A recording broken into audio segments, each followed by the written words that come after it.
Hey, everybody. Welcome back to the Optimized Ecommerce Podcast. I'm Tanner Larsson, and today I'm joined by a very good friend of mine, a longtime friend of mine. We've been friends for quite a while, actually, and it was part of our Black Label Mastermind as well, Nehal. So Nehal owns a company called AdPros. Now, AdPros is a very, very talented media buying agency. Now, we know there's lots of media buying agencies out there, but there's very few of them that I would ever let come on this show, much less talk to our audience or work with our customers. And, we do the same. Nehal works with quite a few of our customers, and we're constantly referring people back and forth. So super happy to have him here. He's a wizard at ads. But today, what we're going to talk about is specifically this whole iOS craziness that's going on. As you guys know, there's some big changes coming out in terms of privacy. Apple is saying we're going to stop pixel tracking from working and doing all kinds of, they're doing a lot of stuff, but nobody really knows what it means or what it does. I don't even really know all the details of it. I was talking to Nehal, and he has a very, very solid understanding of this. And one of the things that's cool about him is he can take something complicated and he can break it down in a way that everybody can understand it. So I asked him if he would join the show and talk to you guys about this. So Nehal, buddy, thank you for coming on. Yeah, thanks for having me, man. And the Black Label Mastermind was the actual first thing that I really invested in my career, as you know, and that was like really early stage and when we were starting the agency, and was transformational, man. So yeah, I remember sitting in Ohio in a tiny little. We were in a hotel room, but then we couldn't talk there, so we went and found broke into a conference room or something, and wound up sitting there all night talking, helping you get stuff going. That was a lot of fun. Remember that conversation very well. Yep, so. That was a good convo. Yeah, awesome. Cool. Well, so let's go ahead and dive into this, and I am going to let you take the reins. I'll ask a few questions, here and there. But the big thing is what is this iOS 14 thing, and how is it impacting? So let's go with the general overview. And guys, by the way, we are sharing screen right now, so if you're on audio and you're just listening to this, totally cool. You'll get it. But if you want to see the slides that Nehal has, we're going to be skipping through. We're not going to cover all these slides. We're going to skip through them. But if you want to see those, then hop over to the YouTube channel and you can watch the presentation there as well at buildgrowscale.com/podcast. We'll give you the links to all that, as well as the show notes. So Nehal, take it away. Awesome. So there are a lot of changes going on that are from an industry standpoint as well as nuances. And there's actually, even from the time that we're recording this, there's new information coming out on Google and how they're going to be responding with their privacy sandbox and Flock and all of that kind of stuff. Just to be very clear, I am not super techie and nerdy on privacy and ad tech. So there are actually levels to that, and I know enough to be dangerous. I know enough to operate. And so I'll explain to you from what I've understood so far for everyone who's listening, and more so not what the timeline is or all the technicality and privacy changes that are going on. It's not really even clear what is going to be happening, because every week there's new stuff coming out, and most of it isn't coming from Apple directly. It's actually coming from different ad platforms and the actual tech giants. But it's based off of what we know right now. How can we understand what's going on, and then what the implications are and what you can do about it? So main thing that's going to happen very shortly. So every app, you're going to see a prompt, and that is an ATT prompt that's going to show up, and it's basically going to ask, do you want to give data? Do you want to give your, personal use behavior of what you're doing in each app to the actual app owner? And this is really important because inside of Facebook advertising right now, if you look at any app, they can actually see what you're doing. And this is why Facebook has been so effective, because if you like dogs or a specific type of dog, that gets connected to your profile, not only inside of Facebook, but all of your activity outside of Facebook, all of that gets aggregated. And so a big part of, if you do not opt in, meaning if you say that you do want to provide that information, that's one thing, but Facebook is assuming, and a lot of platforms are guessing that 80% of people, or potentially more, are going to say they're going to opt out and they're not going to provide their information. So again, there's a lot of implications to this, but what this really comes down to is potentially targeting and measurement. And we're going to get into what that means exactly, because how you do Facebook advertising today and how you do advertising on most channels is about to change. And so the big changes are there's no as clear of app to web conversion. So right now, if you look at if you're doing ecom, for example, you click an ad and goes to a landing page, right? And then it goes to a content view, right? They go to a product page, then they go to add to cart, then they go to initiate checkout, then they purchase. Now with the changes that are going on, you'll just see click and purchase as the core event. And that's a massive difference, because when you're doing advertising campaigns right now, usually you're able to see how good the quality of the traffic is, because you can see, did they go to a product page? Did they add to cart? Did they go to initiate checkout? And you can get all that information. Now you won't be able to see that. So that's a big issue, specifically for iOS users at the moment.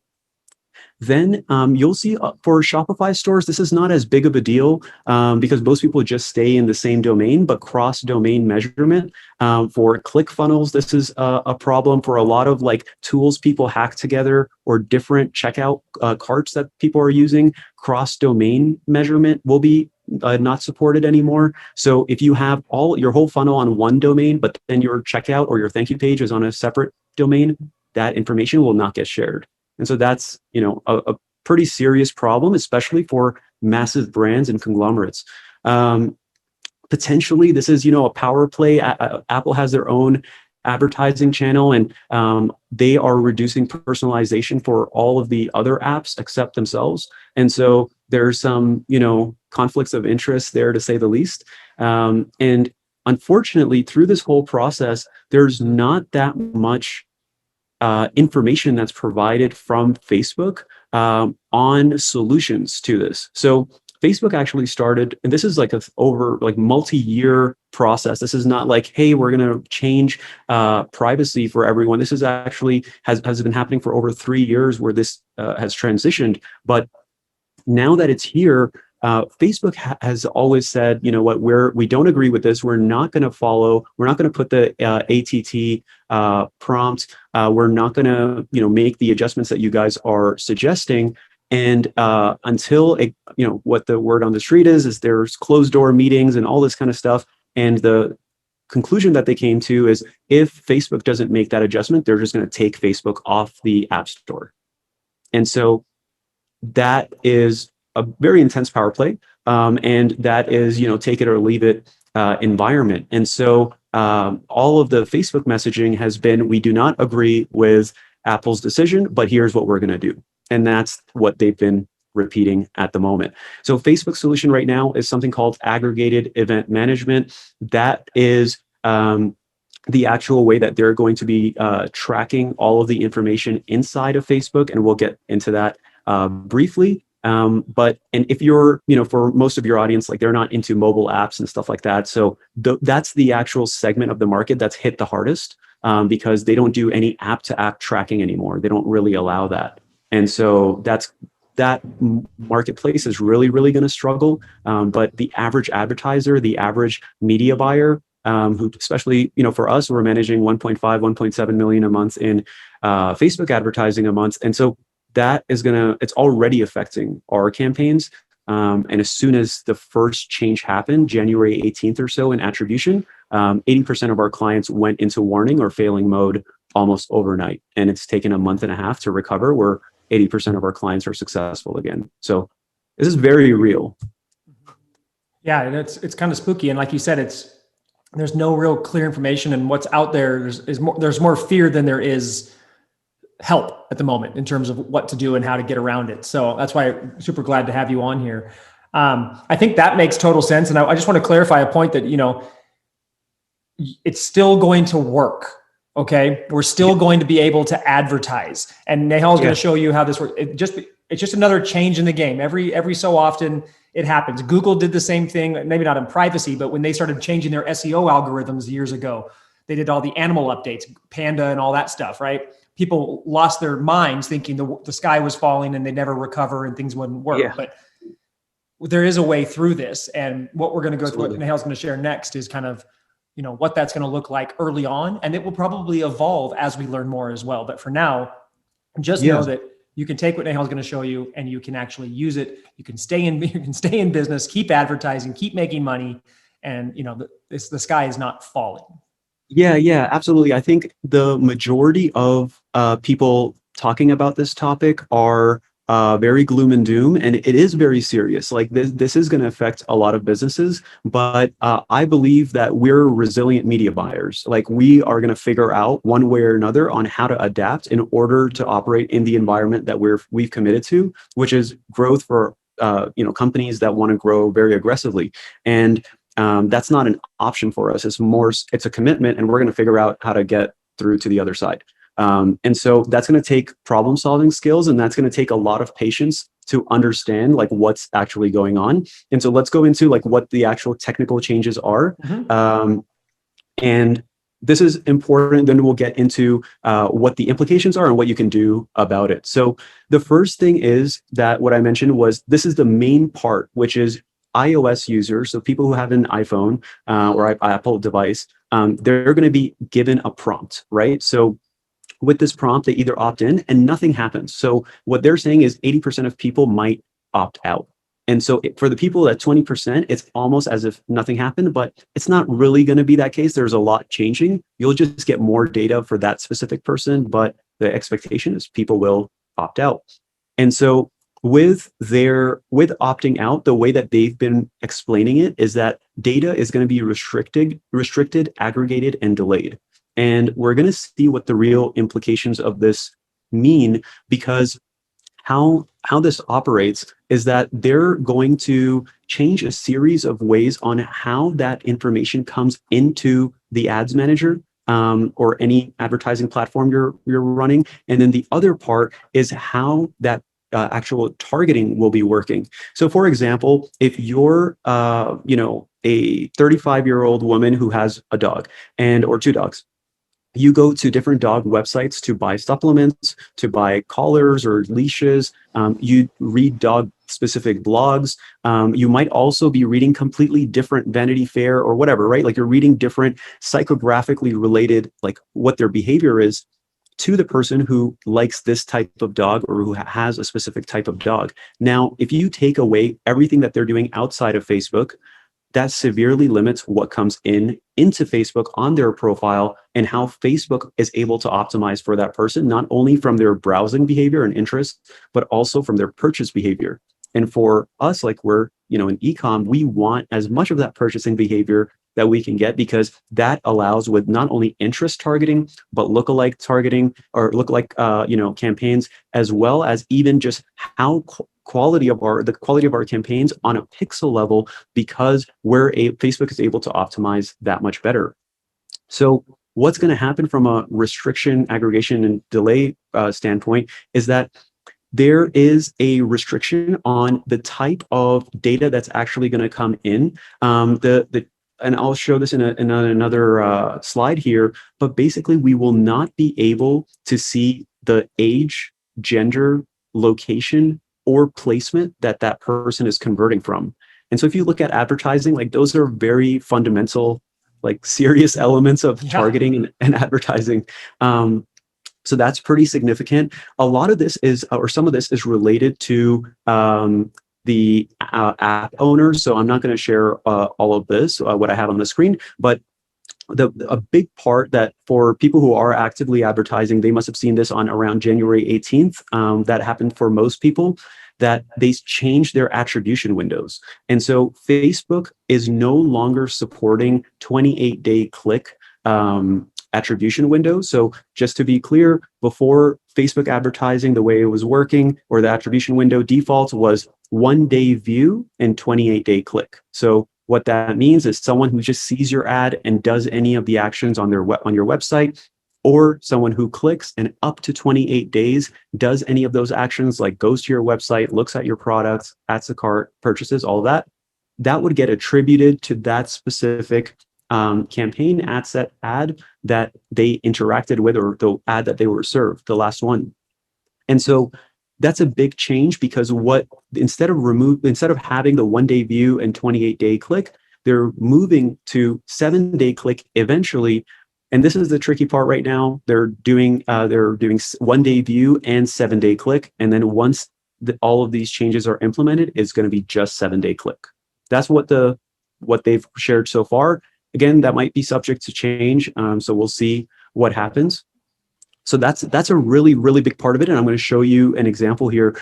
But from a conversion standpoint, what is going on is that they're actually, and I'll show you this here briefly, they're changing the amount of data that you can actually optimize for. So you're not able to optimize, or not able to see visibly all of your data like you could in terms of all of the steps, but you can actually get just one core and optimize for one core event. So that's what I was mentioning. You might not be able to see content view, add to cart, initiate checkout. You just see click and purchase. Yep. And that's a really big deal. And then on top of that, demographic data when it comes to age, gender, placement, and location.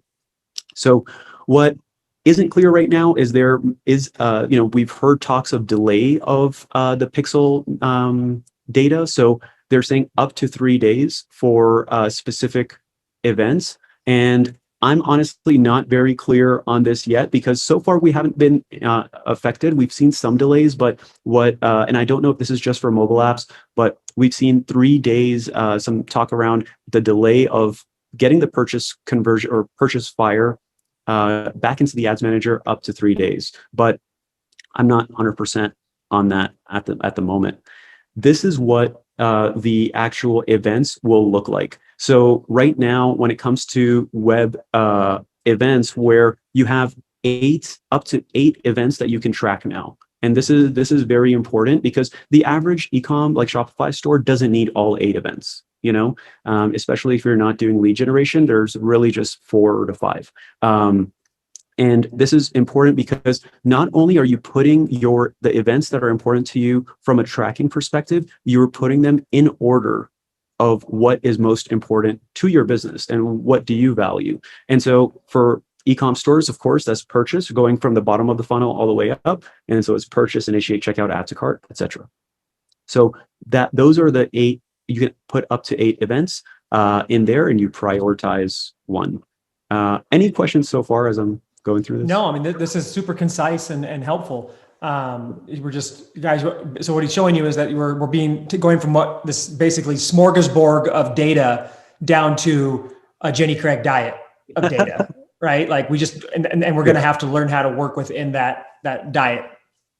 Yeah. And this is not optional, right? And so this isn't like, well, I wish we could do the old way, or like, I still want the 28-day click, a 1-day view. Like this is, you have to operate in this environment, no matter what your sales process and your funnel looks like. And so if a user, and this is again we're going to see what the validity to this is and how much of the data actually comes in at what speed. But if the user is opted out, you're going to get just the purchase data. But if they opt in, you'll get up to the 8 events that you've designated there. And it's very important, like people are listening to this, they have to do this now and choose these events, or Facebook will decide them and like automatically kind of fill them in for you based off the fires that they are seeing. And so that's a priority at the moment. And they can do that just inside their ad manager, right? Select the ones that they want. The event manager. Yep. And then this is what I was mentioning on demographic data. So age, gender, region, and placement. And so that's not going to be in there. So we'll see what the impact of that is. I think, from what we're doing from an advertising standpoint, it's more and more broad in our advertising period. If you looked at Facebook advertising like 2-3 years ago, it was all about ninja stuff. It was all about precision. And with Power 5 and how Facebook wants you to do consolidated campaigns now and broad targeting, and you can look at interest expansion, where interest detailed expansion for interest, as well as lookalike expansion. They want you to, like, they're at least exploring and creating that environment so that you're able to go broader. Lookalike expansion doesn't really work well for us at the moment, but interest expansion does. And so, they're working on stuff like that. So next, a big part of what is going on from like a data standpoint is how much of what happens basically after the click.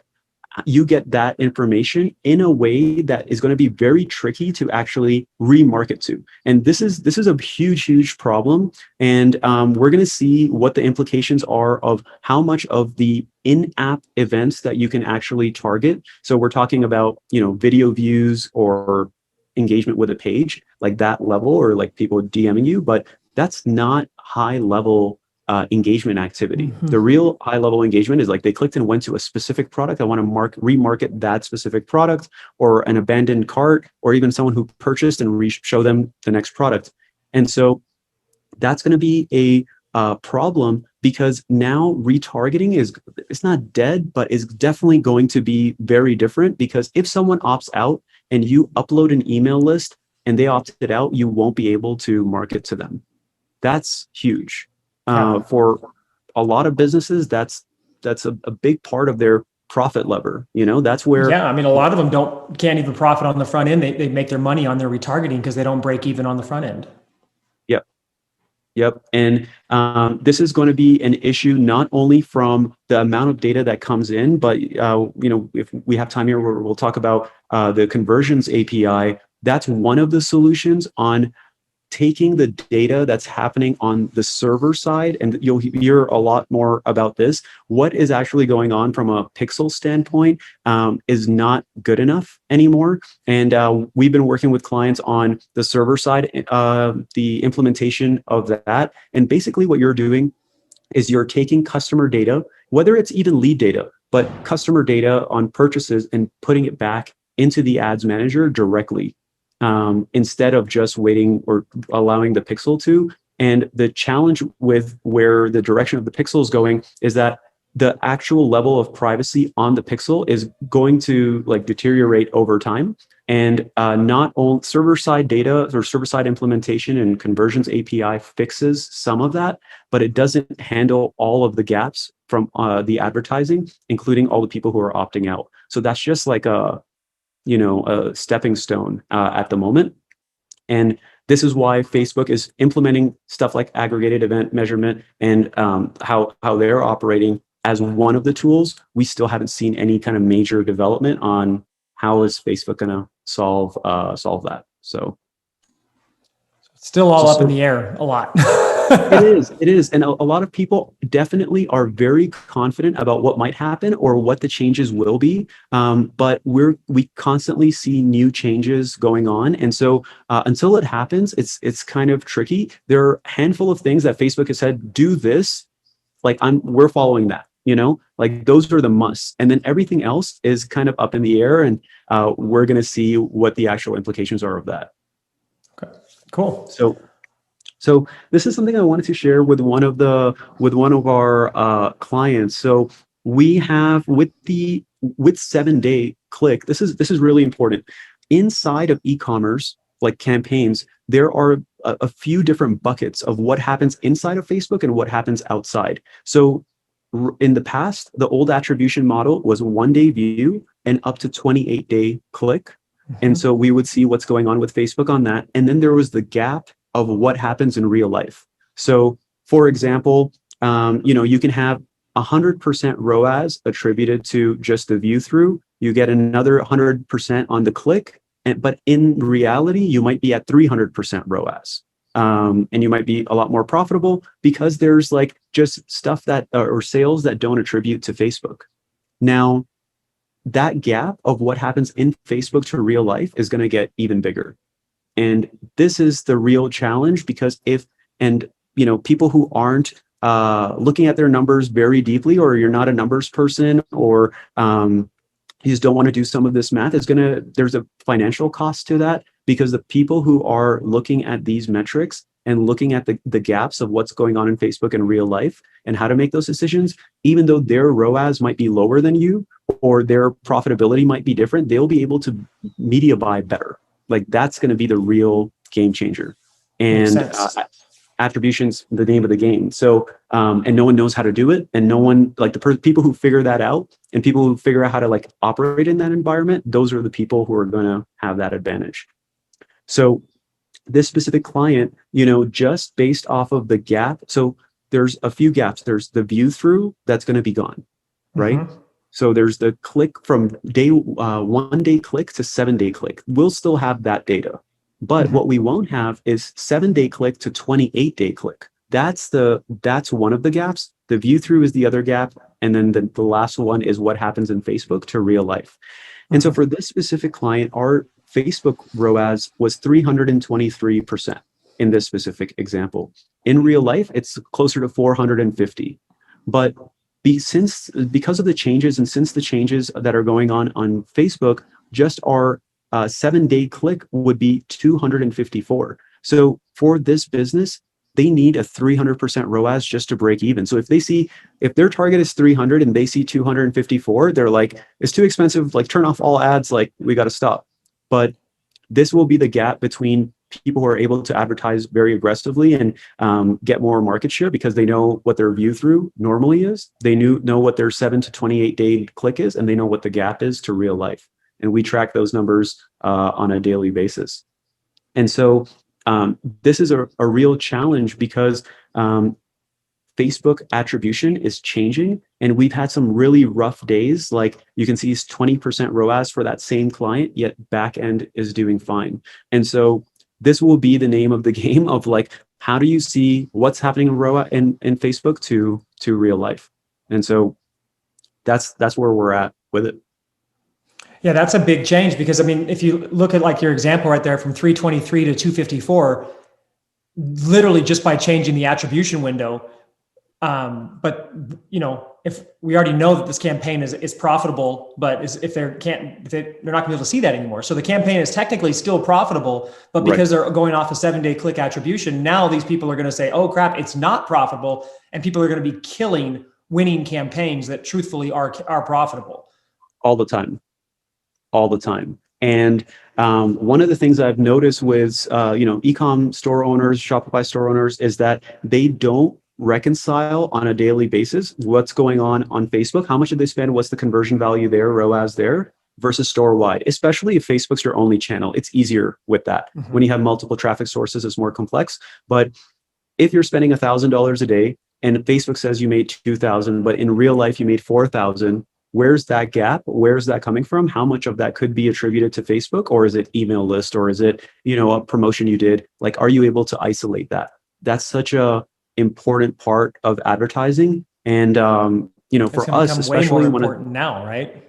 Way more important. And one of the metrics we really look at is what is the first time revenue to ad spend ratio? So meaning how many new customers came in, what was like number of customers, as well as dollars based off of those customers, and how much money did we spend that day on cold advertising. And so we can see how profitable new customers are, because sometimes we'll have refunds, sometimes we'll have bad returning customer days, or whatever the case is. We want to see objectively, we spent $1,000, how much money did we make? And so getting into the analytics is going to be very important. Gotcha. That makes sense. It's a good example. Okay, cool. So, and this is happening, just to be very clear, this is happening right now. We have a client who was spending like $20,000 per day. We had to go down to $13,000 per day almost immediately since January 18th happened. And their target CPA is $25 higher or more at the end of the day right now. And so we're reconciling all of that, because if you look at your target CPA is $60, our actual target right now is $100 on the click.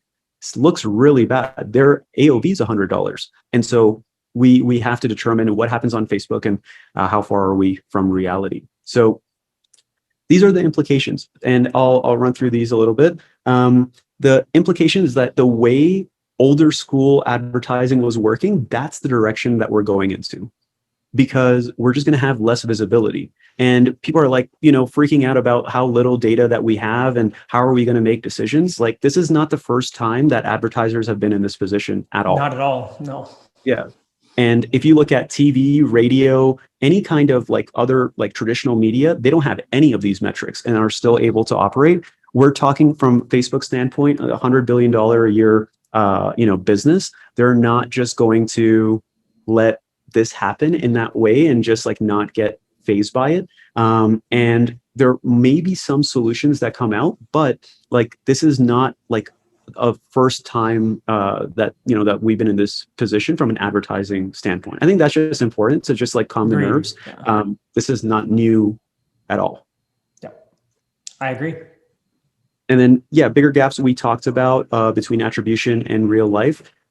There is uncertainty of what happens for products who have different life cycles of like the actual sales cycles. So if you have an impulse buy, when people come in, they see the product, they buy it or they don't, that's easier. I think, especially for businesses who have high-end products that take a longer time from a consideration standpoint, they might have to go towards lower end ticket products just so that they can get leads and customers in order to sell back end. Again, that's not a new concept. Like people have been doing this since the beginning of time kind of thing.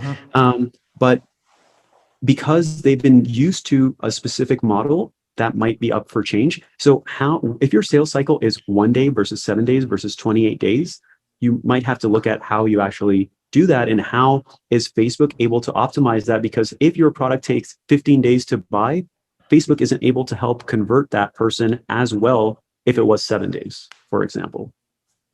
So longer sales cycle, campaigns might struggle. The actual conversion data of multiple step upsell, downsell, crazy back-end funnels, that's not going to come in as easy. And visibility of that data is not going to be good. So especially with, as far as I've understood, the 8 events are standard events, not custom conversions. And so that's going to be a big, have a negative effect for people who do primarily custom conversions. Yeah, that makes sense. For ecom people, they have, for one of our clients, we're spending about $8,000 a day, and about 6,000 of that is just dynamic ads, dynamic products. And it's a furniture company. And because we're going to have less actual data on tracking or targeting based off of their behavior, and then we're going to have worse performance on measurement, dynamic ads will probably take a hit because they can't optimize as well. For our client, the dynamic product ad is literally, here's an inventory of a bunch of different products and show them on cold traffic who've never heard of this brand. Now, if the quality of that person isn't very good and how the platform optimizes, that's going to take a hit. Yep. Automated rules have to get redefined because, again, if your attribution windows are different, your targets are going to be different. And so if you're using rules right now and you haven't addressed those at the moment, I think that's very important. The inability to effectively target, re-engage, and resell people is going to change dramatically. And that might mean going very aggressive on lead generation. And, every e-commerce product isn't really optimized for that. But like that's the direction that we might have to go into most likely because there's not that many options to do it otherwise. So guys, in that regard, where he's talking about the lead generation, if you're an e-com store, he's literally saying that if you can't get your stuff to convert off the ads, you may have to go into a prospect list build mode where you're basically building up massive prospect lists and then using email to convert your sales, which again is something that we used to do and people still do. So it's not like it's unheard of or whatever. I mean, that's how all of us started out long ago, was big email lists, sell physical products. But that's the direction it may head if you can't convert with these ads. Yeah. And so again, I think the general, perspective of lead generation to generate leads, I think that is dangerous. It's like, how do you get those leads, like you're saying, to actually get on a list and get them to buy? And so if you can design those funnels to actually do that from a purchasing standpoint and purchasing intent from day zero, like that's where the opportunity is. And then kind of the gaps on the demographic side. So those are more of like the kind of the doom and gloom reality of the situation. But I think there's like massive upsides, honestly. And that's not like, naive optimism. I think it is going to be very significant when it comes to how much of an upside there is for people who are 100% committed. I think you can't kind of dip your toe in the water and see, well, we'll see what happens with Facebook. Maybe we'll just go to TikTok or Snapchat or YouTube. No, like they're all going to get affected directly and indirectly through this process. And so the upsides are, we're going to see lower CPMs and lower cost of advertising because of the way that Facebook won't be able to optimize for very high quality people. Right now, Facebook is an auction-based system. And so the way that media buyers are able to target individuals are based off of how many people want to go after that same person. Now, the auction dynamics might change because of there's just not as much clear targeting and not easily defined how valuable a prospect is. And so I think that's a big deal because the trend of our CPMs and CPCs is like not it's a hockey stick, and that's not the hockey sticks I like. It's the wrong kind of hockey stick we want to see. It's the wrong one. It's the wrong one. So I think that's going to be important, and that's going to be massively helpful. Then weaker media buyers will exit. And people who aren't committed or serious or aren't going all in won't be able to make it. And it's just going to be way trickier. So you'll see kind of like just traditional or very basic dropship stores like either have massive success or like really struggle. I don't think there's going to be like that middle ground. And we've seen that middle ground disappear for a lot of advertisers over like the last 3-4 years. You could still like make it and you could still kind of like operate. It's just getting complex. And so this is about to make it more complex, which is good as a media buyer, which is good for brands who are committed because other people will be willing to do the work that you're doing. And part of that is higher entry for media buying on specific platforms and generally because again, if people don't want to do that work, they won't do it, not even remotely close to the level that we're talking about. And if you look at our e-com space, there isn't a high investment in like the actual time, money, and talent on back-end marketing. Like you and I both like preach this all day, but it's hard to do. It takes work and it takes effort, and especially for everything that you guys do. It's the unsexy stuff that gets results. Everyone wants to do Facebook ads, but the lever isn't Facebook ads. Eventually, it's conversion rates. Eventually, it's engagement. Eventually, it's actual, back-end promotions, product launches, the actual calendar that you have on your end to get profit. Facebook ads is primarily a traffic and acquisition lever. But then after that, where profit comes from is conversion rates and emails.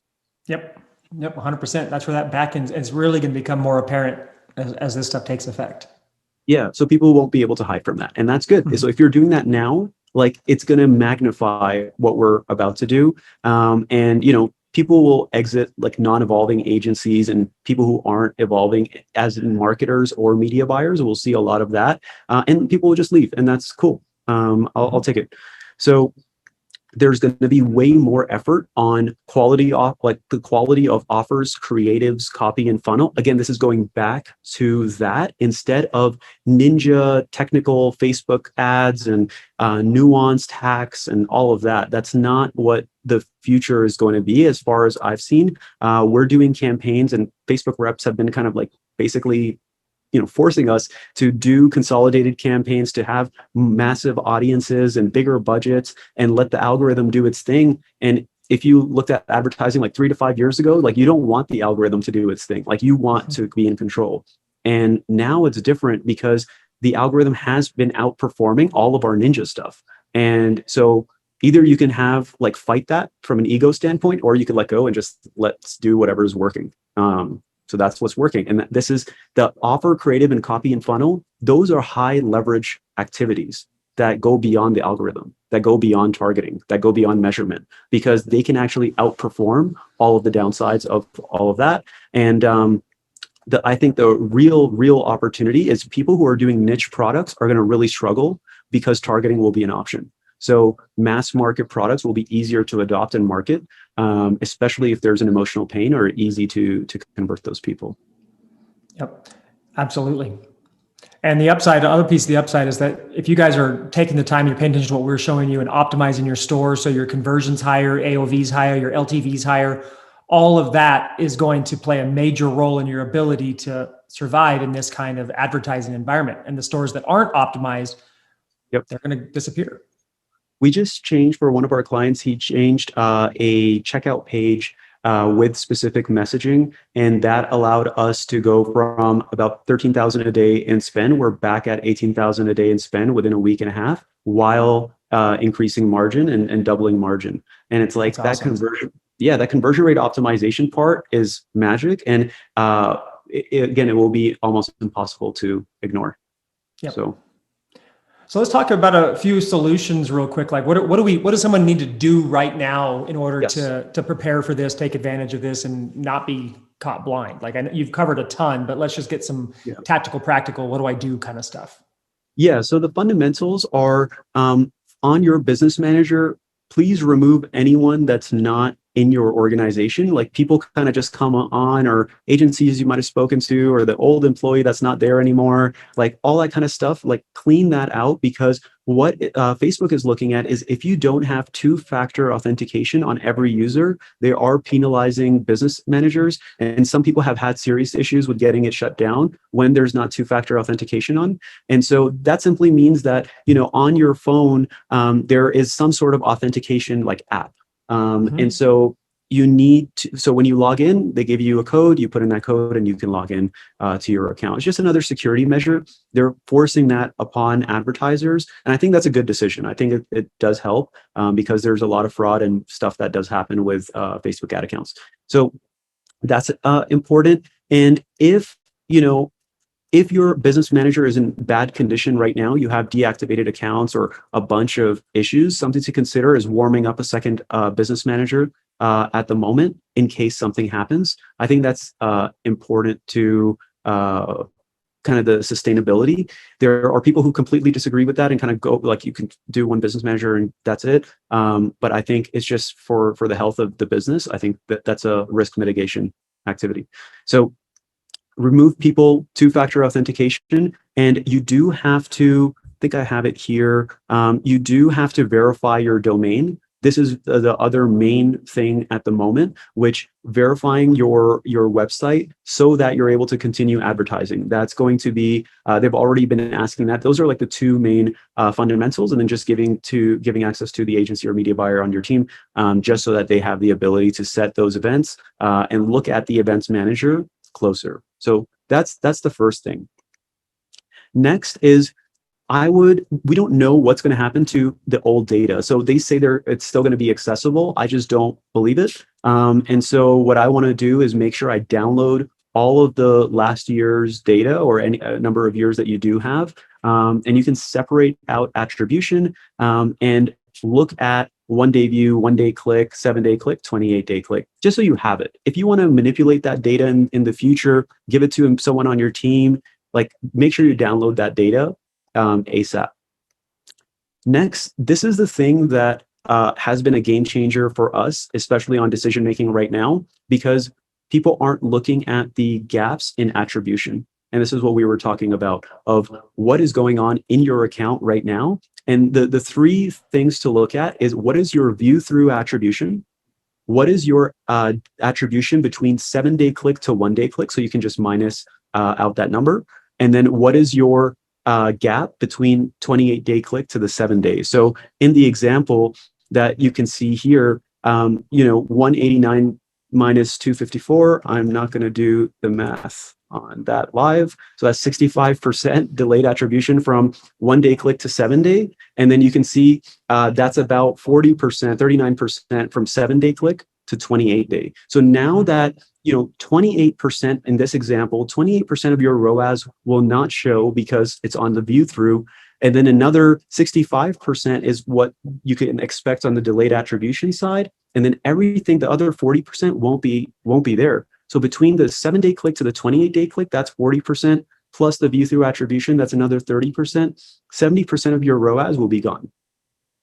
Yeah, and gone from a tracking perspective. Not that it's not performing, but that you don't have any data telling you it's performing. Exactly. Thank you for the clarification. So like that information just isn't appearing, doesn't mean that those sales aren't coming in. And the only way to verify that is actually look and see that gap. And so what we're seeing is, in this example, is 65% was the gap from 1-day click to 7-day click. Since these attribution changes have been happening, we're actually seeing a bigger gap, and that's 100% for this specific client from 1 day to 7. So you have to see kind of what's going to happen since the attribution change, and then eventually what happens with Facebook once the ATT prompt does appear. Next is looking at iOS traffic versus non-iOS. So most of our clients have 50 to 60% iOS traffic, and you can see conversion rates. This is what I would recommend, looking at conversion rates and looking at CPAs and ROAS for iOS versus non-iOS. This is a little bit tricky now because when you look at attribution windows, a lot of Facebook data is gone in Ads Manager. So you actually have to do it. The hack is look at it inside of ads reporting and add 2 accounts. If you have a separate account, or if you can just create an account just for the purpose of creating it, when you connect it, you can look at attribution windows separately. When you don't, there's no data. And so we need data. So that's how that works. Next is looking at the store-wide multipliers. And this is more complex on looking at different attribution windows and how much revenue was generated on that day, and looking at multipliers from different windows. I don't think this is necessary. We just do it just so that we have a baseline. But even if you do it based off of old attribution windows versus what you're seeing right now, it does help of seeing what the gaps are. This is super important. If you look at your campaign, there's actually 3 or 4 levels to your campaign if you have it structured in this way. The way we have it structured for the most part is cold campaigns, retargeting campaigns, and sometimes like a retention campaign, but usually it's cold and retargeting. And then you have an overall number. So if you look at your campaign, there's going to be a ROAS target that you want to put for cold campaigns. There's going to be a ROAS target for retargeting campaigns, and then a ROAS target account wide. And if you don't have those separated, it's going to be really tricky, and you just have to look at that with the 1-day click and 7-day click numbers. Okay. Awesome, bro. I think that was phenomenal. I think what we'll do is, guys, I know he just kind of poured the fire hose on you right now, throwing stuff at you, but what we'll do is we'll have Nehal come back on for another episode in the future, near future, and we'll go over kind of what's changed, what's working. We'll go into much more of some more tactical implication stuff that we can do. But the big thing here, guys, is just understand that yes, it's happening. It's not the end of the world. There's ways around it. We're working on it. He gave you some great tips here. Nehal, thank you very much. I appreciate it. And guys, what you need to do right now is click the subscribe button. Make sure you're subscribed, leave a comment, leave a review. Let us know you like it. If you need the links to the YouTube version or the podcast or the show notes, go to buildgrowscale.com/podcast.